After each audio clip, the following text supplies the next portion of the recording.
Nut is on now.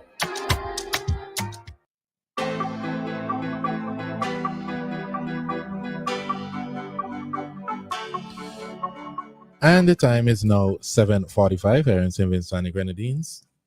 Welcome back to Activated Mornings. This morning, I realized I didn't shout out Joshua and well, you said good morning to them. The regular listeners, the silent listeners, those always tune in on the live as well. Good morning to you. Good morning to Doppy, Ronald, everyone in the diaspora. Special good morning to you this morning. First, well, no, this is second day of Activated Mornings this morning. I just want to say a special good morning to everyone locked in. You could have said it's the first January 3rd. You know, it's the first third of the month. We have 11 more to go. If you could just I don't know, I feel like I'm low. I'm so accustomed to loud music. I'm still, even after a year, loud music.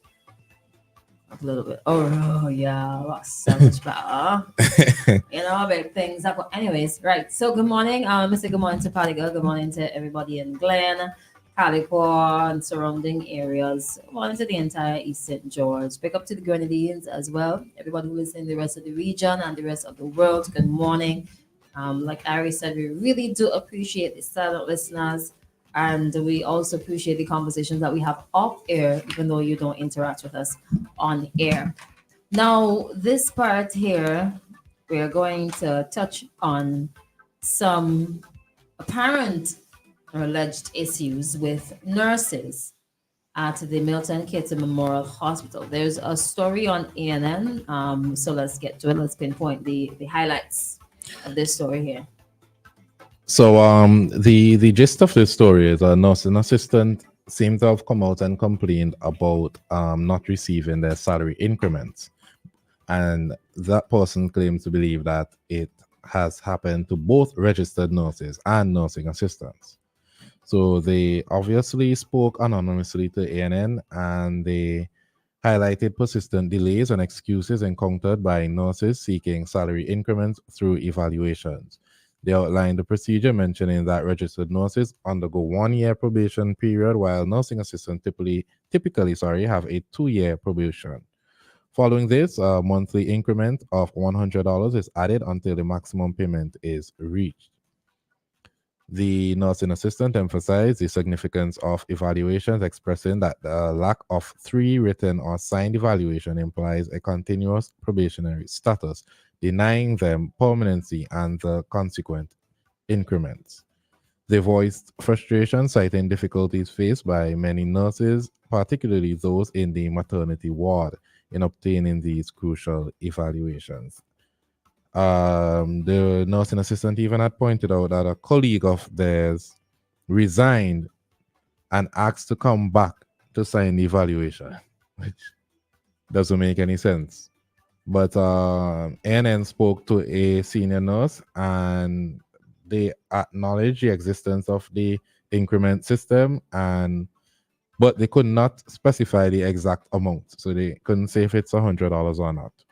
But they confirmed that the practice of supervisors completing evaluation post the stipulated time.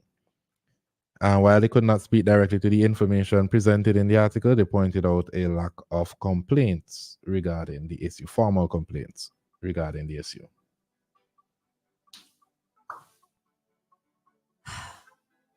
There are certain subsets of society that you need to treat well and treat very well. Number one, I'll pinpoint 2. 1, the police, and 2, the health service sector. Because I think of all the important arms of government and society, those 2 I feel are among the top. Nurses and doctors, healthcare professionals, the ambulance drivers, the security guards, everybody, people in the kitchen, they take care of the health and wellness of the entire nation. Now, why is it that they have an issue that has been going on? There's a nurse in there said 3.5 years. Within that 3.5 years, only 1 evaluation. You have a system in place to ensure that the system, you have processes or procedures in place to ensure that the system is run smoothly, right? And everybody gets what is justly theirs. Why not just follow it? And if it is a case where the supervisor is not doing their work, then what? Who do the nurses complain to?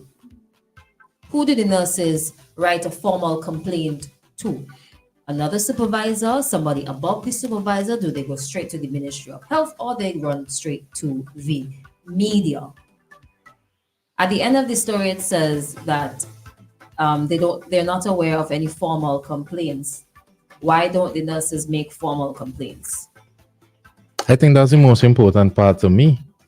Why a formal complaint wasn't lodged? Because if it is that we're taking both sides of the story to be factual, why wasn't the person's authority or the person above the supervisor, why weren't they alerted that this is happening? Especially if it's happening for such a long 3.5 years, a long time.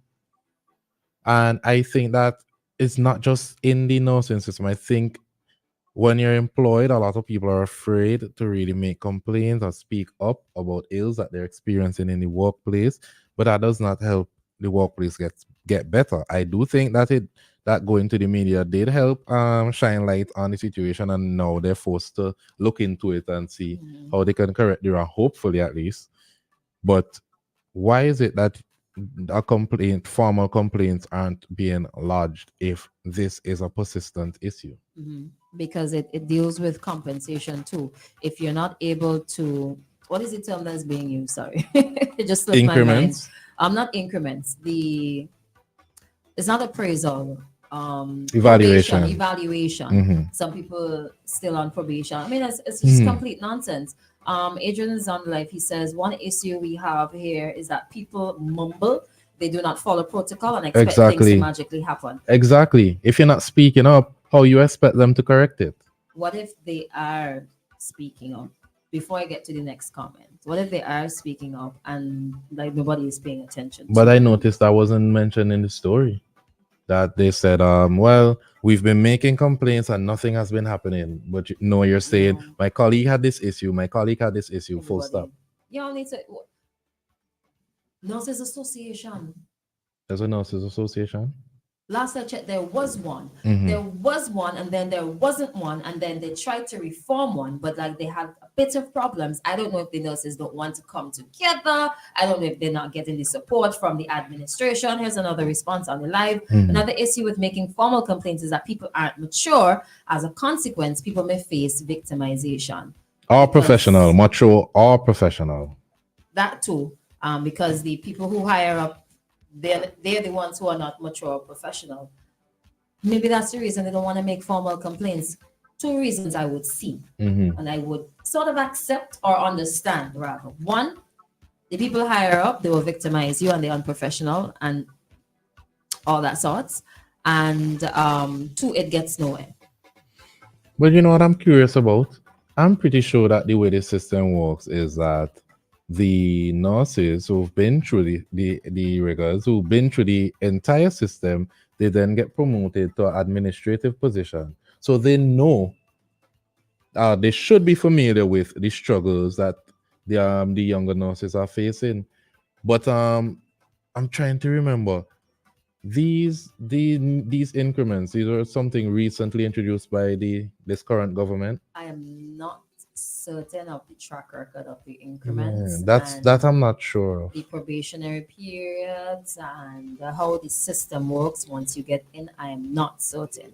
My train of thought is, go ahead. No, go ahead. My train of thought is, if it is that it's relatively new, then maybe that's why they don't know how to relate to the other nurses, and that's maybe the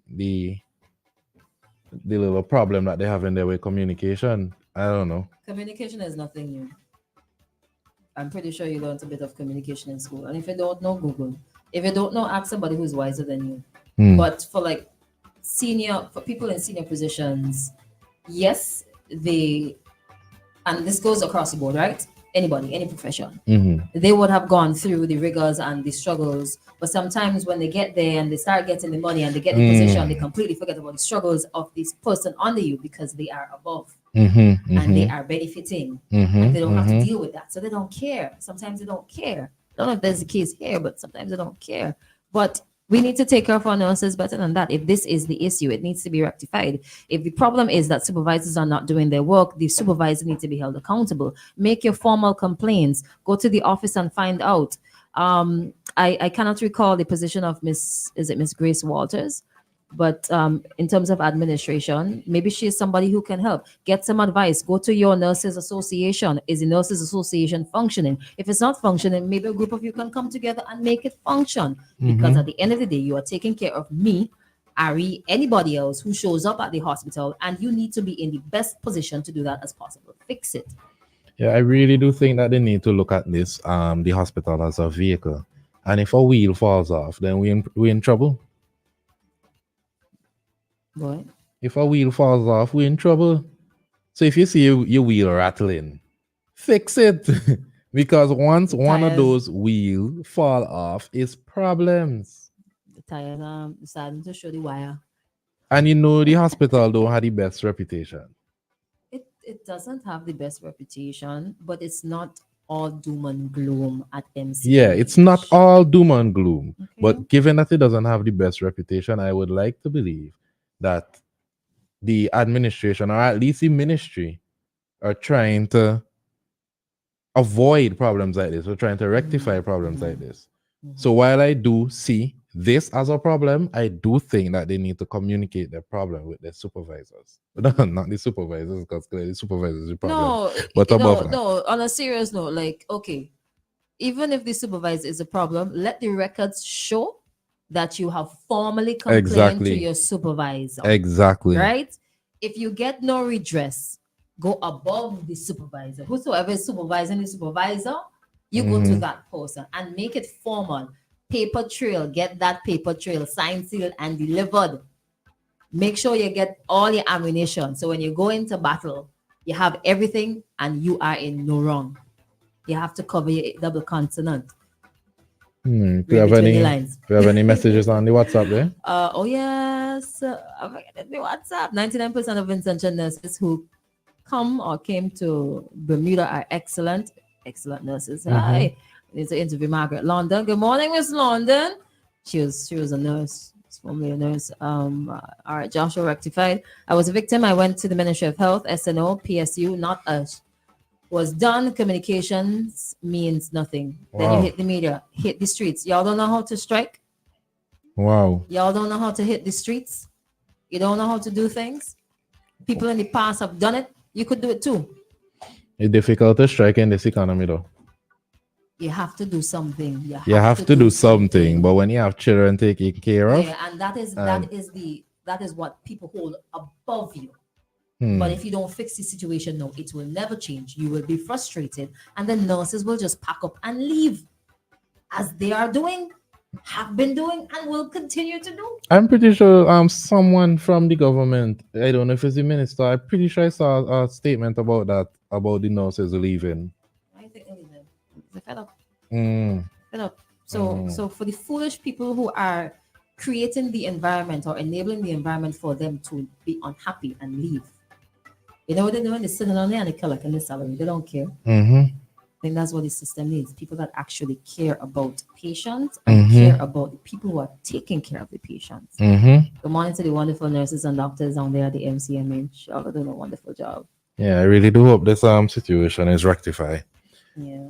But coming up next, we still have to speak about that little the Glen accident. the Glen accident. Well, maybe we could touch on it briefly throughout the morning. Coming up next, we have standing by Miss Paul Williams, who would like to clear the air regarding the little alleged scamming situation. But yeah, so when we come back at 8:05, we'll be speaking with Miss Paul Williams. So this should be It's gonna be interesting. It's gonna be interesting. Good morning to Saber. Good morning to, I prefer to say Demon. He says Demon.